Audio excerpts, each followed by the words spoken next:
You run the biggest food company on the planet. You've just invented something genuinely useful. A baby formula that can save the lives of infants whose mothers can't breastfeed. Good problem to have, right? Except there's a catch. That's a tiny market. Most mothers on Earth already have access to the best baby food ever designed by nature, completely free, and it's attached to their own bodies. So if you want real growth, you don't sell to the few who need an alternative. You convince millions who don't need one that they do. That's the story of how one of the world's most trusted household names became the center of what health officials would later call one of the most damaging marketing campaigns of the 20th century, a campaign that still shapes how this company is talked about today. Let's go back to the beginning. In the decades after World War II, infant formula was marketed as modern, scientific, even glamorous, a symbol of progress compared to something as old-fashioned as breastfeeding. Companies leaned hard into the image of the white-coated doctor, the trusted authority figure who could tell a new mother what was best for her baby. And it worked, because it plays on something deeply human. We defer to people who look like experts, especially when we're scared and exhausted and holding a newborn for the first time. So the playbook got exported to the developing world. Sales representatives dressed in nurse-like uniforms visited maternity wards across Africa, Asia, and Latin America, handing out free formula samples and reassuring advice. The samples were generous enough that by the time a new mother ran out, her own milk supply had often dried up from disuse. Now she needed to keep buying. A loyal customer had been created, not through better products, but through biology being interrupted at exactly the right moment. Here's the problem nobody in the boardroom wanted to talk about. Formula only works safely with clean water, sterilized bottles, and precise measurements. In many of the communities being targeted, clean water wasn't guaranteed. Literacy rates were low, and families were poor enough that they'd stretch a tin of formula further by watering it down. The results were catastrophic. Researchers and health workers began reporting sharply elevated rates of malnutrition, diarrhea, and infant death linked to formula use in unsanitary conditions, with some studies estimating formula-fed babies in these environments were many times more likely to die of preventable illness than breastfed babies. By 1978, the controversy had grown loud enough that executives were called before the United States Senate to explain themselves. Under questioning, they were pushed to admit that their product simply shouldn't be used where water was impure. And then, in almost the same breath, resisted any suggestion that the company bore responsibility for how or where it was actually being used. It's a strange kind of logic. Sell a product engineered for maximum reach into vulnerable communities, then treat the danger of that reach as somebody else's problem. By the end of the hearing, the pattern was clear. Instructions on a label were treated as sufficient protection, even for customers who couldn't read them, and questions about broader accountability were deflected almost on reflex. It's the kind of exchange that looks worse and worse the more times you watch it back. Public outrage built into an international boycott that lasted years, one of the longest and most sustained consumer boycotts in modern history. In 1981, the World Health Organization adopted a code restricting the marketing of breast milk substitutes, banning the kind of direct advertising and free sample tactics that had fueled the crisis. Restricted in Europe and North America, the marketing simply migrated to regions with looser enforcement. And even decades later, reports continued to surface of free samples and doctor incentives showing up in hospitals where oversight was thin. Formula remains a massive business, a global industry worth well over $100 billion, built, at least in part, on a strategy that convinced healthy mothers their own bodies weren't good enough. If you think that's where the story ends, it doesn't.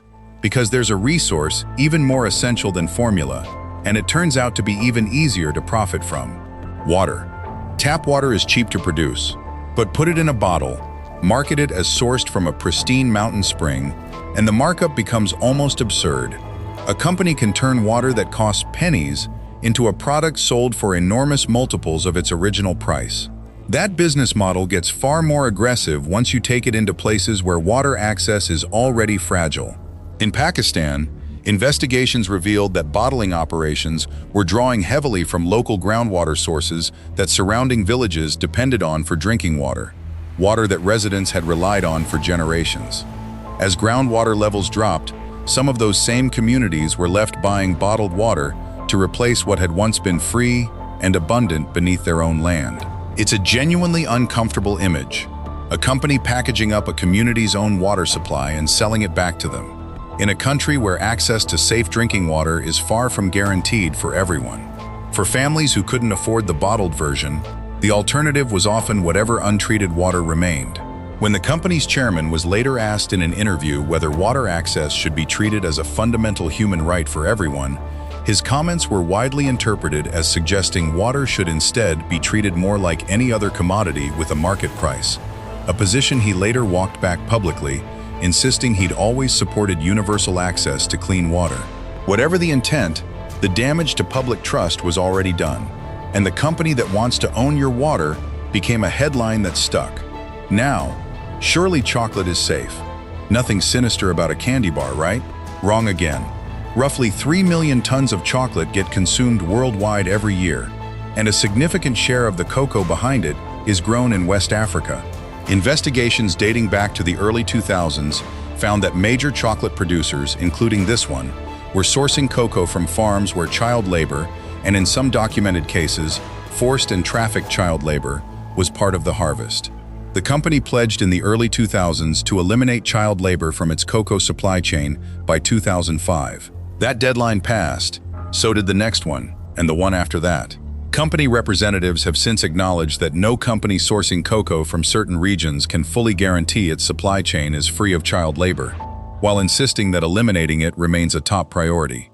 In the years since, fair trade and sustainably sourced labels have appeared on select product lines, a visible reform wrapped around a small slice of the business, while the far larger, less scrutinized bulk of everyday chocolate bars continued sourcing the way it always had.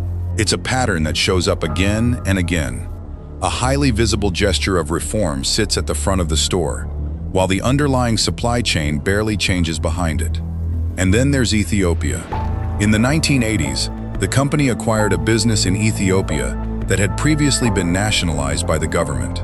Ethiopia owed compensation for the nationalized assets, and by the early 2000s that debt, adjusted for currency changes, had grown to roughly $6 million. The timing could not have been worse. 2002 was one of the worst famine years in Ethiopia's modern history, with millions of people facing severe food insecurity. Rather than writing off a relatively small sum, the company pursued repayment, all while reporting billions of dollars in annual global profit.